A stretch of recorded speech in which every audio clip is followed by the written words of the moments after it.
इस काबिल नहीं रही है कि उठ खड़ी हो। तो ऐसी सूरत हाल में होगा क्या? क्या होगा ज़ाहिल की नस्ल? देखिए, जो होने जा रहा है वो तो बिल्कुल वाज़ेह है।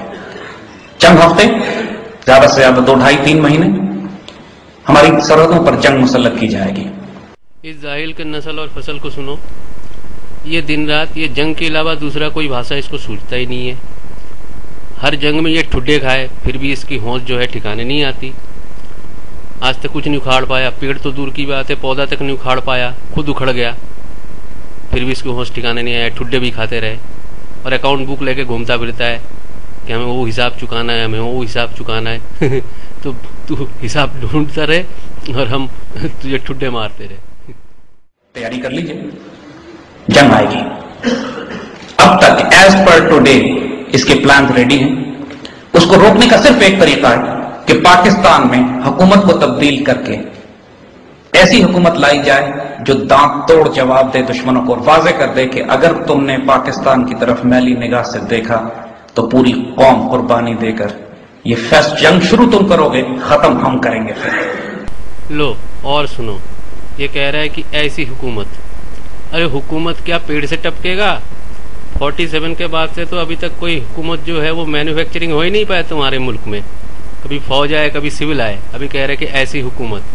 और साथ में ये क्या कहता है कि मैली निगाह से देखेगा। अरे मैली क्या, वो तू तो खुद गंदा हो चुका है, तुम लोग तो खुद गंदे हो चुके हो और किसी को मैली निगाहों से देखने की जरूरत ही नहीं है, वो किस्सा तो खत्म हो गया। और ये कह रहा है कि जंग शुरू होंगे, खत्म हम करेंगे। तो तू खत्म करता जा, तू खुद खत्म हो गया। ये जंग खत्म करते करते खुद खत्म हो गया, अभी भी इन लोगों के होश ठिकाने नहीं आया। इसके जैसा ये जाहिल हमीद और हमीद गुल के जैसा मेरे ख्याल से 5-10 पाकिस्तान में और पैदा हो जाए तो पाकिस्तान का बेड़ा गर्क तक हो ही चुका है। वो समझ लो अगर 1 साल में होना था तो ये 1 महीने में होना है।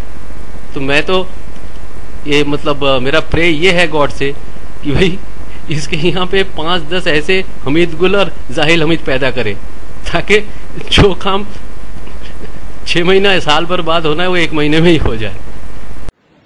लेकिन ये पैगाम देने के लिए अगर ये हुकूमत ये काम नहीं करती है तो 2 तरीके हो सकते हैं।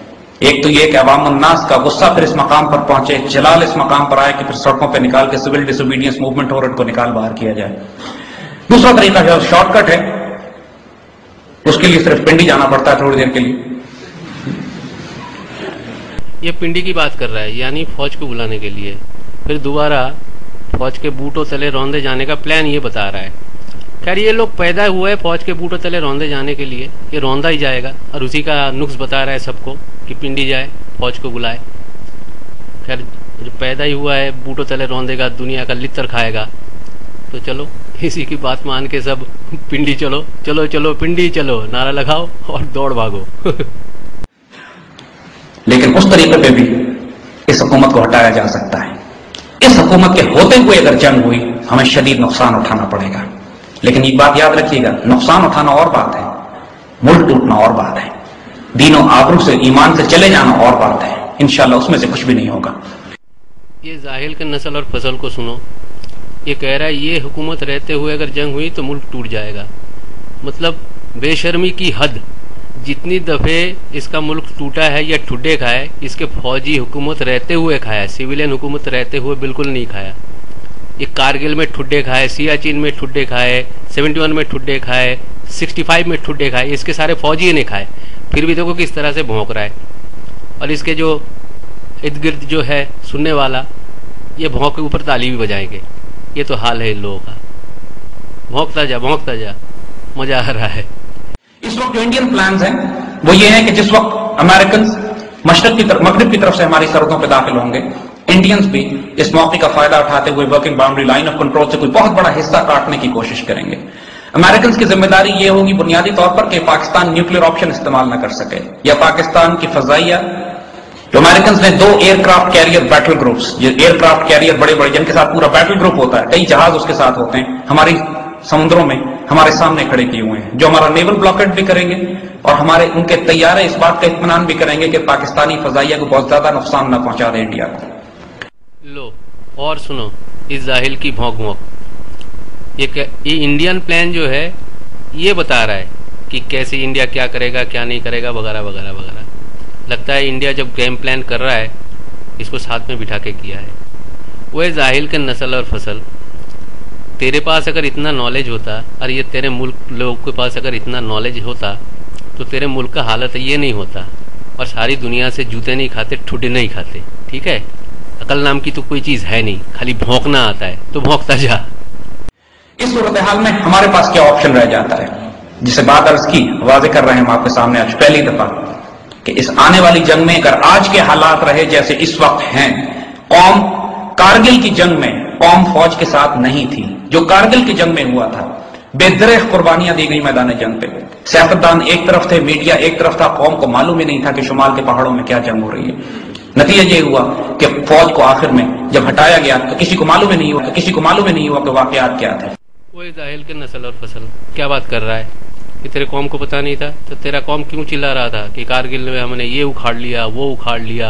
हाँ, वैसे दरअसल वो ठीक ही कह रहा है कि हर वक्त ये भौंकता रहता है कि हमने ये कर लिया, हमने उखाड़ लिया, बाद में पता चलता है कि ठुड्डे पड़े, जूते पड़े, ठीक है, खुद ही उखाड़ गया। जैसे 65 की जंग में भी हमने ये उखाड़ लिया वो उखाड़ लिया, बाद में पता चला कि खुद उखड़ गया। अब तू कह रहा है कि भाई कौम को पता नहीं था। अच्छा चल भौंक, आगे भौंक, देखते हैं। ईस्ट पाकिस्तान में यही क्राइसिस हुआ था कि फौज अपनी मकामी आबादी से अलग हो गई थी, लेकिन वहां के ऑड्स बिल्कुल डिफरेंट थे। 40,000 फौज थी सिर्फ, और चारों तरफ कम से कम 5 लाख की फौज हमें घेरे हुए थी। वो जाहिल के नस्ल और फसल, तू कह रहा है 40,000 फौज को घेर के रखा था। तो जब शिमला एग्रीमेंट के बाद वो फौज छूटा, 90,000 कहाँ से पैदा हो गया? वो क्या वो 40,000 जो था वो क्या छक्का था या गे था कि आपस में ही कर करा के बाकी 50,000 का पैदा कर लिया अपने आप, वहीं पे खड़े खड़े पैदा हो गया आपस में कर करा के। और दूसरी बात है तो वहां पे 5 लाख फौज, ठीक है, फिर अपना हमारा वेस्ट बॉर्डर में 6 लाख फौज तुम लोगों के हिसाब से, ठीक है, 11 लाख हो गया। 1 लाख फौज कश्मीर में, 12 लाख हो गया। बाकी इंडिया के अंदर 2-3 लाख और फौज, 15 लाख। मतलब 1971 में इंडिया के पास 15 लाख आर्मी था। वाह भाई वाह, very good, I am proud to be an Indian. 71 में 15 लाख आर्मी। वो जाहिल के नस्ल और फसल, भौंकेगा, थोड़ा लॉजिक दे के भौंक, थोड़ा बहुत लॉजिक तो होता नहीं है तेरे में, कम से कम भाई 5% या 7% लॉजिक तो ढाल उसमें, ताकि कुछ थोड़ा सा रियलिस्टिक लगे। वहां तो लड़ना ही तकरीबन नामुमकिन, और 6 करोड़ की आबादी मुखालिफ थी। ये सूरत हाल में पाकिस्तान में नहीं है, मगरबी जो अब पाकिस्तान हमारे पास, अल्लाह के फजल से फौज एक यूनिट है, कौम बहैसियत एक कौम एक बेदार है, जानती है, बेचैन है। हमें चोट जरूर पड़ी है, हम थोड़ा सो भी गए, गाफिल भी हो गए, मरे नहीं है अल्लाह के फजल से, और वही चिंगारी इस कौम में मौजूद है। वही जाहिल के नस्ल और फसल, एक बात कान में तेल लगा के साफ करके सुन ले, तेरा कौम जो है वो मुर्दा कौम है। समझ में आई बात? मुर्दा कौम है। अगर जिंदा कौम होती तो अब तक सुधर गया होता, ठीक है, 47 से अभी तक सुधर गया होता। ये जो है ट्यूनीशिया और इजिप्ट में जो है उसके बाद भी उठ खड़ा नहीं हुआ। ये सब जो है ना, वो कहते हो कुछ जरूरी काम से सो रहा है, तो तेरा कौम जो है मुर्दा कौम है।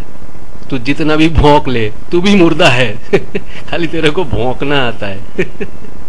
हमारे हुक्मरान जरूर नापाक हैं, हमारे मीडिया में जरूर लोग बिके हुए हैं, हम डिप्लोमेसी बिल्कुल नहीं कर रहे हैं, माशी तौर पे भी कमजोर है, लेकिन अल्लाह के फजल से मरी हुई कौम नहीं है। लो, ये जाहिल की बात और सुनो।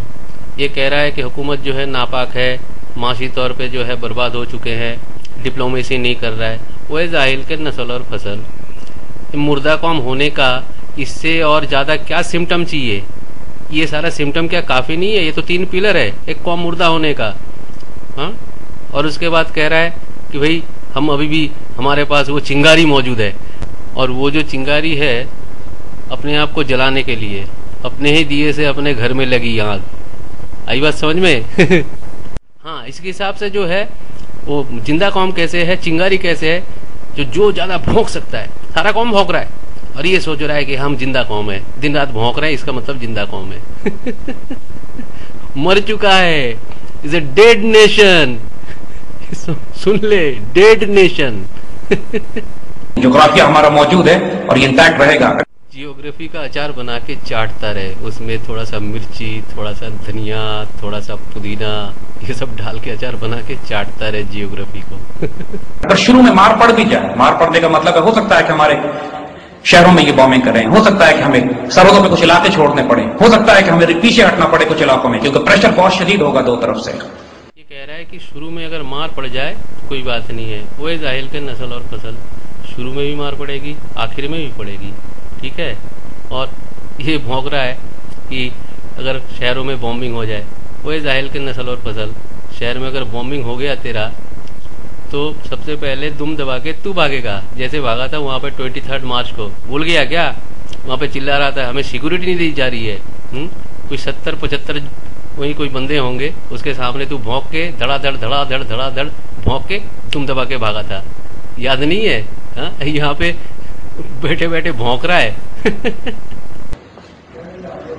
लेकिन रीग्रुप करके, रीऑर्गेनाइज करके, काउंटर अटैक करके जगह को लेना कोई बड़ी बात नहीं। तिलकल अय्यामुन नुदाविलुहा बैनन नास, ये तो ऊपर नीचे चोटें लगती रहती हैं, कोई बड़ी बात नहीं। यहां पे कौमों के हौसले बुलंद होने चाहिए। जो कौम जिंदा होगी जीतेगी आखिर में वही कौम जिसके हौसले बुलंद होंगे, जिसको अपनी फतह पे यकीन होगा, जिसको अपने अल्लाह पे भरोसा होगा। वो जाहिल के नस्ल और फसल रीग्रुप रीऑर्गेनाइज करेगा कहाँ से? कौम तो मुर्दा है। तू अभी भी भौंक रहा है कि जो जिंदा कौम होगा, जो अल्लाह पे भरोसा होगा। हाँ, अल्लाह पे भरोसा करके चल, अल्लाह के नाम पे दे दे, मौला के नाम पे दे दे, भीख मांग, ठीक है ना? तो वो भरोसा कर, अल्लाह के ऊपर भरोसा कर कि भाई हमें भीख मिल जाए, अमेरिका से भीख मिल जाए, सऊदी से भी थोड़ा बहुत भीख मिल जाए। आजकल तो कोई देता नहीं है, और आजकल भीख के लिए वो तू लोग जो है चाइना का तलवा चाट रहा है। चाइना जो तेरा खून चूस रहा है, ये तुम लोगों को होश नहीं है। ये चला है रीऑर्गेनाइज करके, रीबिल्ड करके काम करने के लिए। अगर होना होता तो 40 से आज से 50 साल पहले ही कर लिया होता। कौम मुर्दा है। समझ गया? और चाइना किस तरह से इन लोगों का खून चूस रहा है, मैं एक छोटा सा एग्जांपल देता हूँ। इन लोगों ने इनके रेलवे के लिए कोई 70-75 जो है रेलवे इंजन खरीदा था चाइना से, ठीक है। साल भर के बाद वो पूरा बैठ गया, सारा इंजन बैठ गया, कोई 2-4 काम कर रहा है, बाकी जो है वो ठप पड़ा हुआ है।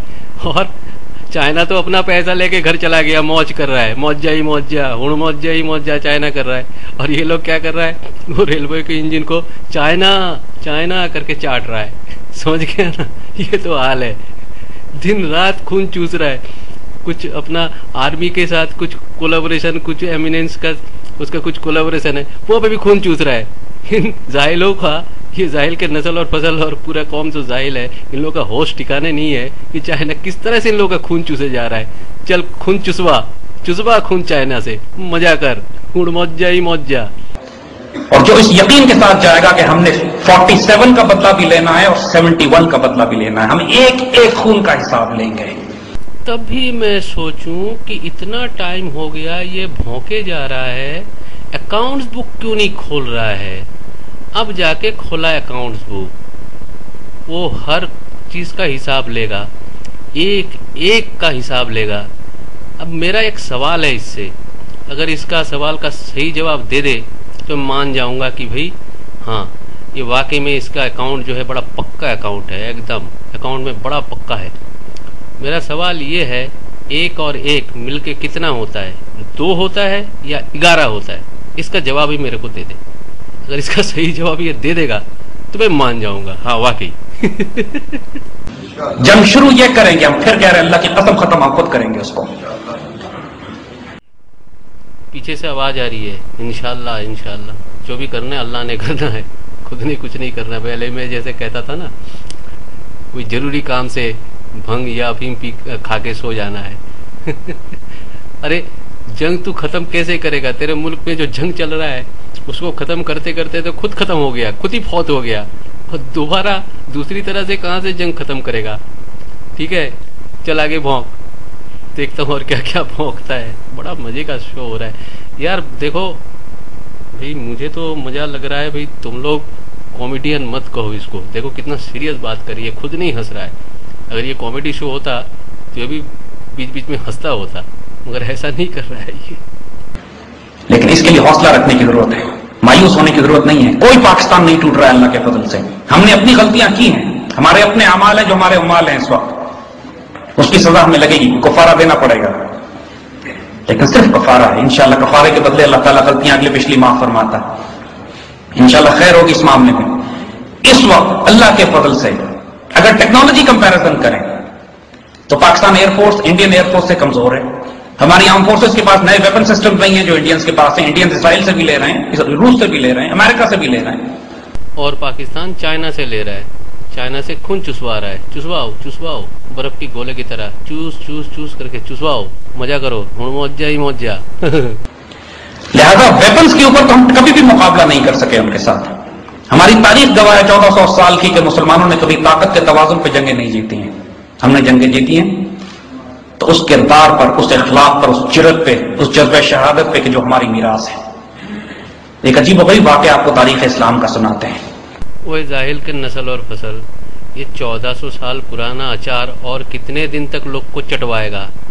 अचार ज्यादा पुराना हो जाता है ना तो उसमें टेस्ट नहीं रहती है, ठीक है, वो बदहजमी का बायस बनता है, पेट खराबी का बायस बनता है। तो इतना पुराना अचार मत चटवा। अगर ये अचार चाट के कौम जिंदा होना होता ना तो बहुत पहले हो जाता, ठीक है। अचार मत चटवा और लोगों का हाजमा मत खराब कर, ठीक है। सैयदना खालिद बिन वलीद रजी अल्लाह ताला अन्हु जंग यरमुक से पहले, अब ये सोचिएगा कि मुसलमान मिल्लत के आला तरीन बैटलफील्ड कमांडर्स वहां, वॉर स्ट्रेटेजिस्ट वहां मौजूद हैं। हजरत अबू उबैदा इब्न जर्राह, हजरत जर्रार, हजरत खालिद बिन वलीद रजी अल्लाह ताला। ये जाहिल के नस्ल और फसल अब जो अचार लोगों को चटवाने जा रहा है, वो अचार जब बन रहा था, यानी अचार पक रहा था, जो भी हो रहा था, तो वहां पे खड़ा था, ठीक है। गौर से सुनो, वो वहां पे खड़ा था, वो सारा चीज देख रहा था, ठीक है। तो किस वक्त अचार बनी, कैसे लोगों को चटवाया, तो अभी भी ये चटवा रहा है। यार भाई इसकी बात सीरियस लो भाई, हंसो मत यार, हंसो मत, इसकी बात सीरियसली लो। अब देखो किस तरह से ये अचार चटवाएगा लोगों को। पर बहुत पुराना अचार है, मुझे तो शक है कि सबका हाजमा ना खराब हो जाए। जंग यरमुक चल चुकी है। सैयदना खालिद कहते हैं कल मैं जाके इन ईसाइयों का फैसला कर दूंगा। एक लश्कर था ईसाइयों का, एक तरफ 60,000 उसकी फौज थी। तो सैयदना खालिद से जब पूछा गया कि आपका बैटल प्लान क्या है, कल आप जाके क्या करेंगे इनके साथ, कहते मैं 30 मुजाहिद लेके जाऊंगा और 60,000 रुपये हमला करूंगा। अब अगले क्या जवाब देते हैं, खालिद आपका प्लान ठीक नहीं है, इसको ठीक करें। खालिद ना ठीक है, मशवरा दीजिए। कहते 30 कम है, 60 ले जाइए। और ये उम्मत के आला तरीन स्ट्रेटेजिस्ट हैं, नाउजुबिल्लाह। ये कोई ऐसी बात नहीं कर रहे थे, कुछ था इनके पास जिसके तहत ये बात हो रही थी। और फिर अगले दिन तारीख ने देखा कि 60 मुजाहिदीन ने 60,000 के लश्कर को पीछे हटाया। वो इज़राइल के नस्ल और फसल। और आज का सिचुएशन क्या है, जरा इनके सामने भी भौंक दे, शर्माना नहीं। अच्छा ठीक है, मुझे मालूम है तू नहीं भौंकेगा, मैं कह देता हूं। आज एक 50 लाख यहूदी 125 करोड़ मुसलमानों को रगेद रहा है। आई बात समझ में? 125 करोड़ मुसलमानों को 50 लाख यहूदी रगेद रहा है, ठीक है। ये है ground reality, hard core fact, ठीक है। तू जो अचार चटवा रहा था वो अचार सड़ गई है, वो अचार अभी लोगों को खिलाएगा ना, बदहजमी हो जाएगी। आई बात समझ में?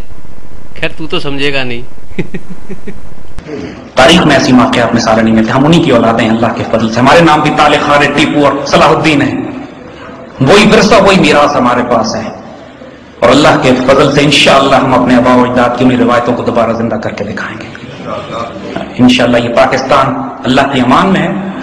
ये जो कुछ भी हो रहा है, हमें अपने हुजूर सल्लल्लाहु अलैहि वसल्लम की उस हदीस पर ईमान की हद तक यकीन है। देखिए, इम्तिहान से पहले अगर रिजल्ट बता दिया जाए कि इस पर्चे में आपने 100% नंबर लेकर आने, फिर पर्चे की टेंशन कम हो जाती है। ये जाहिल के नस्ल और फसल क्या क्या है, डिफेंस एनालिसिस्ट भी है, एग्जामिनर भी है, क्वेश्चन पेपर मेकर भी है, मतलब jack of all trades master of nones. तो इसका हालत ये है, ठीक है। और वो रिजल्ट जो है किसी को नहीं पता, इसको पता है। रिजल्ट जो है अभी अभी मैंने कहा है कि 50 लाख यहूदी रगेद रहा है, ये है रिजल्ट। आई बात समझ में? ये है रिजल्ट, ठीक है। अचार चटवा और भौंक। हम आपको इस जंग का नतीजा पहले हुजूर सल्लल्लाहु अलैहि वसल्लम की हदीस मुबारका की रोशनी में बता देते हैं। कि यह गज़वा हिंद का आगाज होगा और गज़वा हिंद का अंजाम हिंदुस्तान के मुसलमानों के दोबारा गलबे में आने पे होगा। ये हुजूर की हदीस है।